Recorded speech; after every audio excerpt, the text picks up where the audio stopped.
Hi guys, it's Stephanie. It's Sunday, May 28th. May 28th. It's my birthday. I am 58 years old, guys. Can you believe it? Yeah, I can believe it. It came on fast. It came on so fast. Along our lives, we're told life is short. Grab the bull by the horns and go with it. Sometimes I don't plan my days. I just wake up out of bed, I go to work. If I'm not scheduled to work my part-time job, then I like to try to enjoy myself. So today, I want to talk about a few things that I have been experiencing on my part-time job. We'll be right back with more.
So a lot of us these days work two jobs.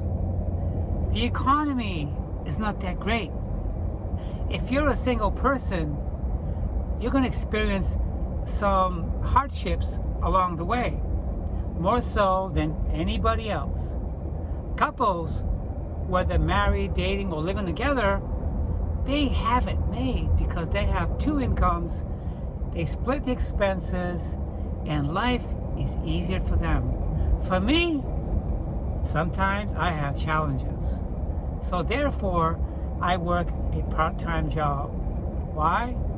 Because I can save with one of my incomes and not have to dip into my savings or my retirement. Yeah, it's important for me to work this part-time job. Even if I was to retire today, I would be making money on the side so I can buy those extra things that I need in my life. It could be a vacation getaway, or it could be a repair for my car. It could be some nice things that I ordinarily would not get. Yeah. So I'm going to talk about some of the challenges working a part-time job and how much is enough. When I say enough, I'm not talking about financially. I'm talking about things you have to put up with to make this part-time job successful. Yeah, it's not always about money. If you're making a decent money, an extra $1,200 a month or something like that, how much are you willing to tolerate before you throw in the towel? Huh? I'm going to give you some examples of some of my clients that I had to put up with on my part-time job. As you know, I'm in the healthcare side of things, as I am a caretaker in the evenings. And these are the things I have put up with. So, in the beginning, it was weird for me because I'm working in close proximity to people that are very, very sick and not able to do their daily tasks at home, okay? They may be in a temporary health situation where they need help maybe for a week or maybe for a month, okay? Or I might be in a situation where I'm assisting a family with coping and helping their loved ones that might be in a hospice situation, okay? That means that pretty much the doctors in the hospitals have done all they can to help out with the medical condition of their patient.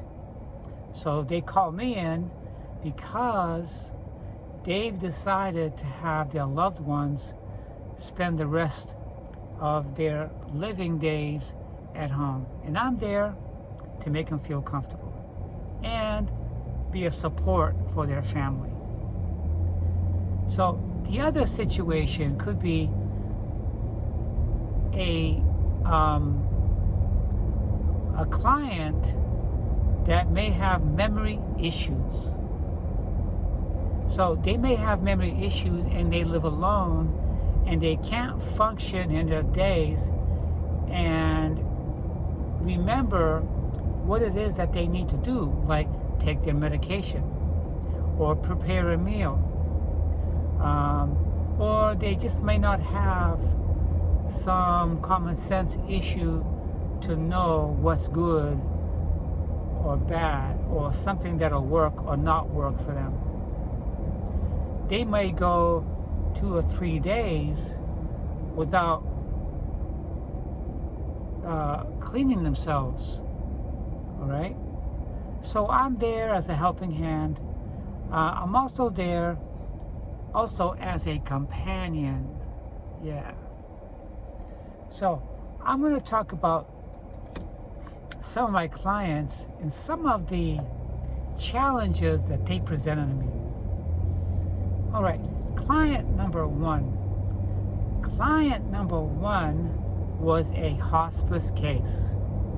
He was a friendly guy, and his family needed a break. They needed to have some normalcy in their social lives because they're finding it overbearing to be at home with their loved one all the time. So therefore their social life is suffering and it's taxing emotionally on them. All right? So Mr. B, I'll call him by his first letter of his last name. Mr. B was a very polite guy, okay? He didn't talk very much, okay? But if you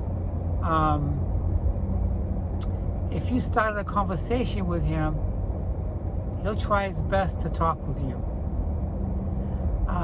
My job at his home was to assist his daughter in setting up the table for his meals, transporting him from the living room to the dining room so he can have supper, cleaning him, walking him back to the living room to watch a movie, or just to stand by because he's having a hard time getting comfortable on the couch. Mr. B was a very friendly client, okay? He was a soft-spoken man, and sometimes his son-in-law and daughter wanted to go out for the evening for a dinner. So I was there as a companion for him. And I never really had any issues with Mr. B. He's like an example of a good client that's in hospice, and he handled his situation very, very friendly and respectively. He didn't lash out on me ever. He was very friendly, and it was great. The other hospice case I had was more like was really challenging. This guy in hospice, when he was about 30 years old, he went diving off a cliff and he broke his neck. Today, this gentleman, he's still alive and he's in his 60s. So for 30 years, ever since he was a young man, he has been bedbound in a bed in a makeshift bedroom in his brother's and sister-in-law's home, bound to a bed with cables and tubes coming out of him. Okay? The only thing he has in his life right now is laying on his back. His legs is twisted like a pretzel in every direction. He has no mobility at all. He has no use of his arms, no use of his legs. The only thing he can move is his mouth and his head. He has about 3 different monitor screens with Wi-Fi for which he can navigate the internet. He has a TV on the wall where he can watch TV. So basically, he's eating and going to the party right there where he lays.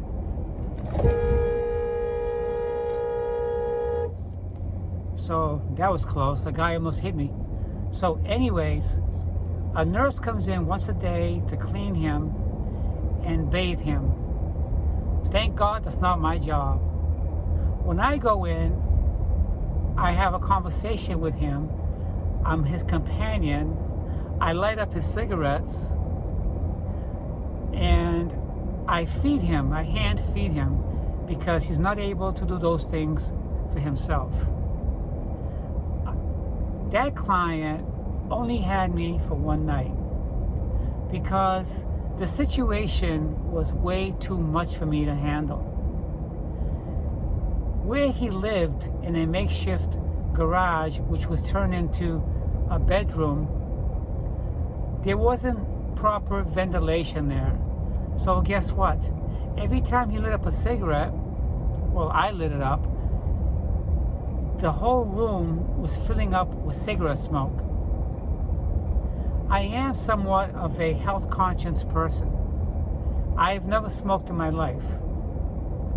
Okay? So here I was for 5 hours stuck in this makeshift bedroom, inhaling the cigarette smoke for at least 20 minutes. Every hour for 20 minutes, I was essentially a smoker, and I don't smoke. And then when he's done with his cigarettes, I have to light him up his marijuana. So for 5 hours I was there, I was using marijuana, and I don't do marijuana. I was smoking, and I don't smoke because I'm sharing the same smoke in the room. Okay? Then I had to empty out his colostomy bag, which was disgusting. So immediately I contacted my manager and says, I never want to be sent to this client again. I can't handle it. So luckily that was my last case like that. But he was a nice guy. I was very professional in my job. I had a lot of empathy for him. But just imagine it. You're 30 years old. You're in the prime of your life. You and your girlfriend go to a lake and you jump off a cliff. You dive off a cliff and you break your neck. For the rest of your life, you're a paraplegic. Horrible. Another case I had was a wealthy woman who lived by herself. This woman lived in a $4 million penthouse right on the beach, okay, here in Florida. She was very, very nice the first day, very respectful. We had an interesting conversation. I did everything I was supposed to do. I prepared her meals from scratch. I made her salads every day for 3 days. And what I noticed was, as the day was going on, she was getting more irritable. Okay? Now, on my profession, I don't take things personally. I understand that these people are in a predicament physically that it's frustration. It's frustrating for them. This woman has surgery on her clavicle area because when she went out with her friends, she was walking back to her car. She slipped and fell and broke her shoulder bone. So she had to have surgery. They had to mend the bone back up and have surgery on her rotator cuff. So she had no use of her left side. So with her, I had to bathe her. I had to shampoo her hair. I had to dress her, undress her. Okay? And it wasn't easy trying to get her in and out of clothes with an injury in her shoulder. But it worked out. My last night there, however, she was not a happy camper with me. She wasn't a happy camper with me. But I still had to be professional to do my job respectively in a caring manner, as if they're my own family. All right? So, anyways, the incident that happened was very minor, but she must have been in a bad mood that evening because she was very nasty with me. So I get there and I prepared her meals. I made her some tea. We had some light conversation. I can tell she wasn't in a very good mood. And she said to me, I think I like to get ready to go to bed, but first I need to have a shower. So I got her undressed. I put her in her robe. I walked her to her master bath and I helped her shower. Okay? Then she went back. Then I walked her back to the living room where she was watching TV. She said, "Hey, Stephanie, I think I like to have the ice pack that's in the freezer brought to me and applied to my shoulder because I feel a little sore." I said, "No problem, Mrs. H." So I went to the kitchen, went in the freezer. I saw many ice bags in there, and they were all different shapes and sizes. Now, I had no idea that in the freezer she had these bags there. This was not communicated to me by the last caretaker, or was it in my notes? It wasn't in my notes. Okay? So, I got the bag that I felt was the one. There wasn't enough ice in it, so I filled it with ice, enough to lay on her shoulder, and I brought it back to her. As I'm walking back to her, before I can even see her, she yells at me, "Where the fuck are you? I've been waiting here for 20 minutes and all I hear is a bunch of noises and doodling around in my kitchen." I said, "I'll be right there. I'm just putting some more ice in this." "What the hell are you doing putting ice in it?" So I went back there with this, and she kept yelling at me and berating me and telling me that the problem is that We don't communicate with the staff and all this stuff. So, for the past 3 days, I helped her. I did the best I could. I prepared nice meals for her. We had great conversations. Why this berating and putting people down? I left there not a happy camper, but I still did my job, and I went home and all was good. That was the last time I saw her. So, my next client, I have been taking care of for 5 months now. His name is also Mr. H. Mr. H has early signs of dementia, and he has a memory issue. Okay? His cognitive ability is touch and go. Other days, he's sharp as a knife, but other days, he's not so sharp, and he forgets every day. He forgets the most basic things. He always forgets that I'm supposed to be there, so he thinks that every day I'm just showing up for the first time. Okay? And I have to remind him every day that I'm there up until 8:30. I'm there at 4:30, Mr. H, and I'll be leaving at 8:30. Sometimes he asks me what day it is. Okay? And sometimes he asks me if I've seen his cell phone. Okay?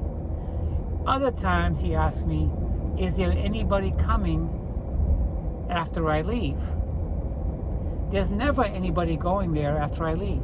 After I leave, he's there by himself up until 7 a.m. in the morning when another caretaker comes in. And I come in, I start out where the last caretaker left off. So I prepare his meals, I observe him, I take notes, and at the end of my shift, I always inform his daughter of how he is, so she can be on top of what's happening. So I'm here at home now, and I'll get back to you guys very, very soon.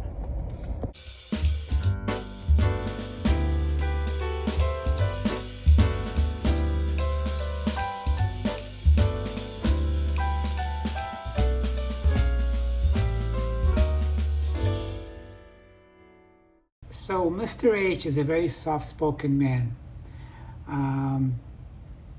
He has one daughter, and his daughter works for the federal government, and she lives in a different city.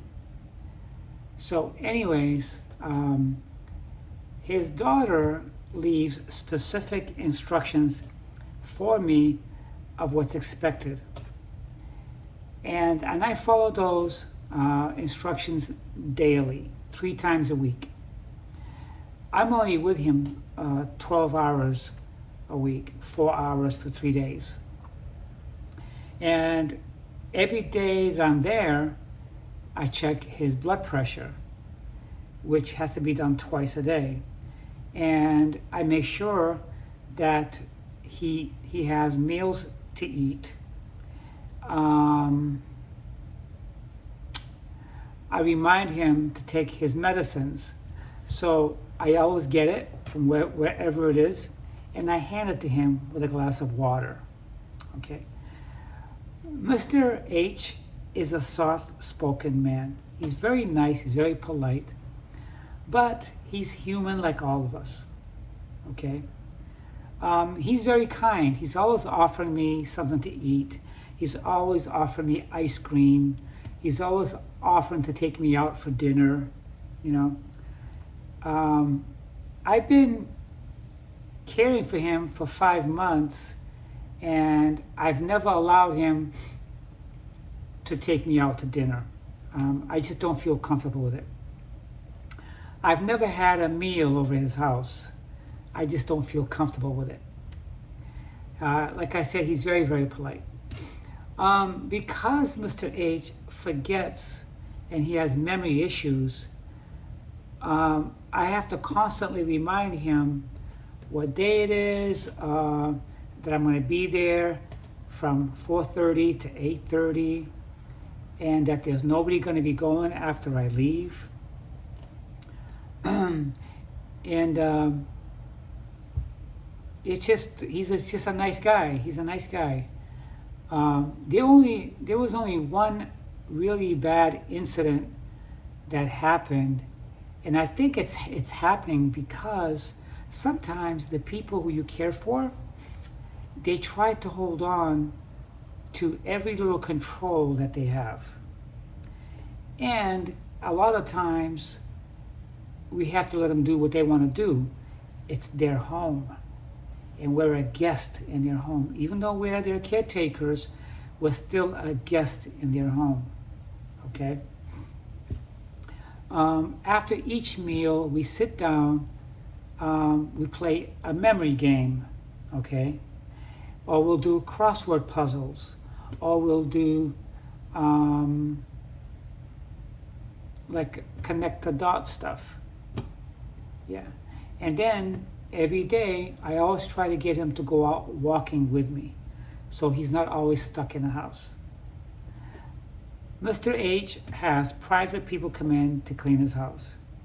He also has, for 3 days a week, he has a physical therapist come in to help him strengthen and keep his muscles toned. So the reason I decided to talk about Mr. H is because of the situation I was in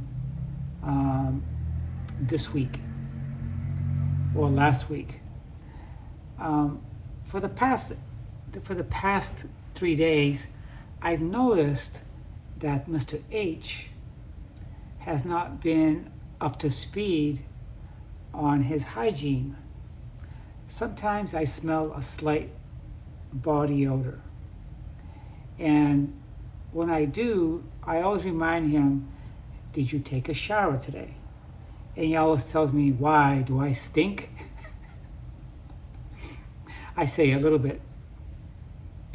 What happened in the past 3 days was I noticed that he walks with his socks on most of the time, but I noticed that he's been wearing the same socks. If he's wearing the same socks, to me, that means he's not changing them.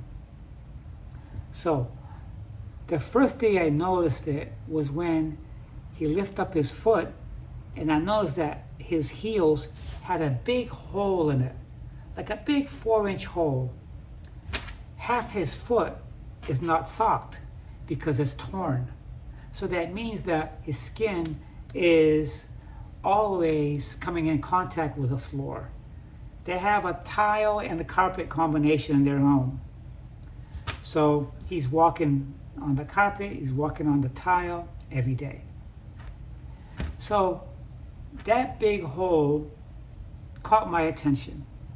But when I first saw it, I didn't say nothing to him. I wanted to wait till the next day to see if he changes his socks.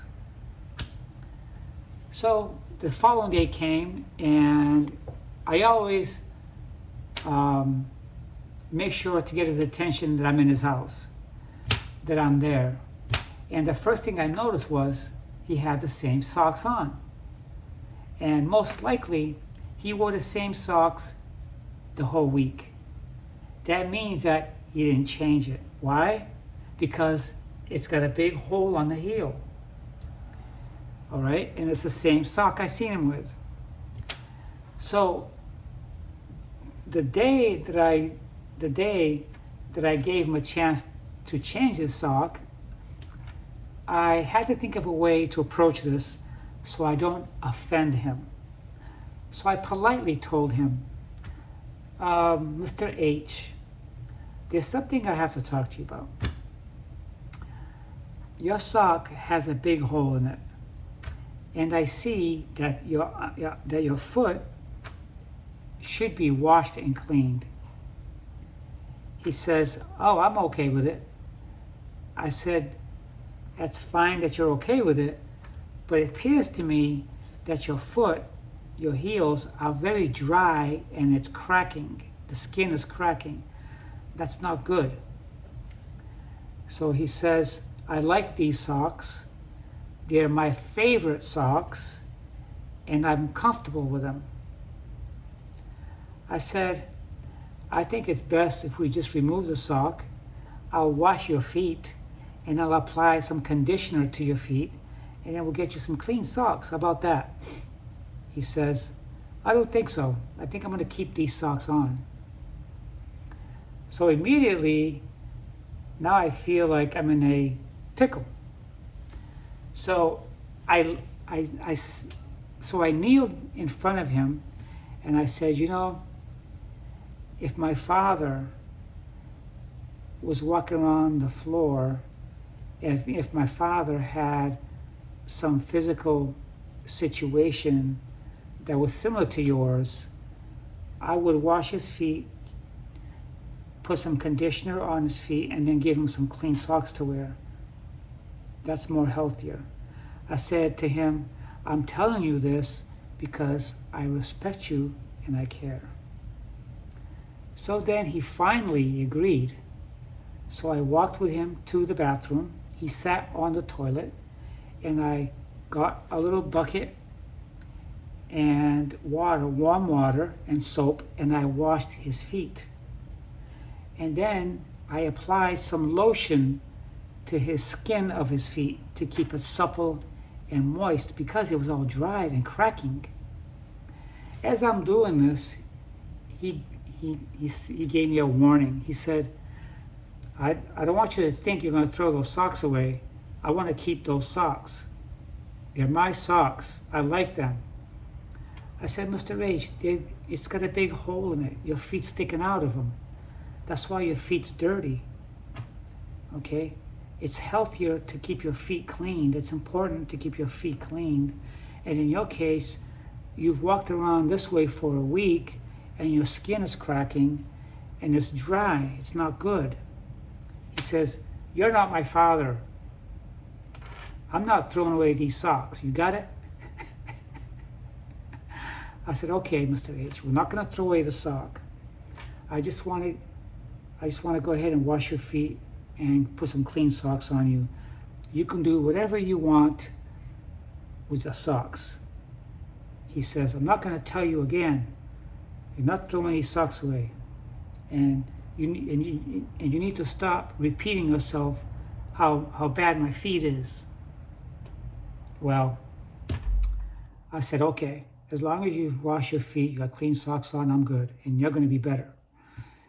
So he took me to his bedroom to show me that he has a lot of socks, and not all his socks have holes in them. Just that one, his favorite sock. So I guess what I'm trying to say is, how much will you tolerate on your part-time job just to have a little bit of extra money? It all depends. Every situation, every part-time job is different. I'm in the healthcare field. I know what my responsibilities are, and that's just part of my job. With Mr. H, again, he's trying to hold on to every control that he has. It's his house. He doesn't want to feel like he's not in control. So sometimes you have to give a little to do a little. Yeah. If this was a retail job and customers are rude, it's a different story. This is a very personal job when you're working with people one-on-one that have some mental issues or, I don't have issues with people that's in hospice. They're usually incapacitated and most of them are checking out, So that position is different. You're dealing with the families and you have to be respectful. But anyway, I just thought this would make interesting conversation. If you guys have any input that you want to do, feel free to go ahead and leave me a little note. And don't forget to, if you find something in my channel that resonates with you and you've been in the same dilemma, feel free to subscribe. I'd like to have more subscribers and share views. Don't forget to give me a thumbs up and share. You guys have a nice the rest of your weekend, and we'll be chatting again very soon.